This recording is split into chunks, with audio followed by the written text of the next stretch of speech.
வணக்கம் நண்பர்களே. ஒரு நாட்டோட எக்கானமி வளர்ச்சி எப்போவுமே ஒரே மாதிரி இருக்காது. சில சமயம் சூப்பராக இருக்கும், சில சமயம் ஸ்லோ ஆகிடும். அதுக்கு தான் நாம் சொல்கிறது பிஸ்னஸ் சைக்கிள். பிஸ்னஸ் சைக்கிள் 4 முக்கிய கட்டங்கள் இருக்குது. பூம், வளர்ச்சி உச்சம் அப்படின்னு சொல்லுவோம். ஜாப் ஆப்பர்ச்சுனிட்டிஸ், ப்ராஃபிட், இன்வெஸ்ட்மெண்ட் எல்லாமே ஈஸியாக வந்துடும். ஸ்டாக் மார்க்கெட்டும் ஹையாக இருக்கும். இதை புல் மார்க்கெட் அப்படின்னு சொல்கிறாங்க. Second, slow down. Growth rate குறைய ஆரம்பிக்கும், ஆனால் இன்னும் நெகட்டிவில் போகலை, சிக்னல்ஸ் வந்துடும். தேர்டு, ரெசிஷன், மந்த நிலை அப்படின்னு சொல்லுவோம். ஒரு நாட்டுக்கு தொடர்ந்து 6 மாதம், அதாவது 2 குவார்ட்டர்ஸ் அப்படின்னு சொல்லுவோம், நெகட்டிவ் க்ரோத்தாக இருக்கும். அதாவது ஜிடிபி குறைஞ்சா அதை ரெசிஷன்னு சொல்லுவாங்க.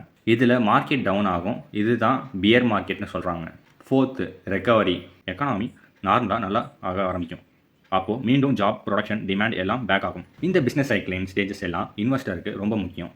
பிகாஸ் ஸ்டாக் ப்ரைஸும் எக்கானமியை பின்பற்றும். ஸோ பூமியில் விலை அதிகமாகும், ரெசிஷனில் விலை குறையும்.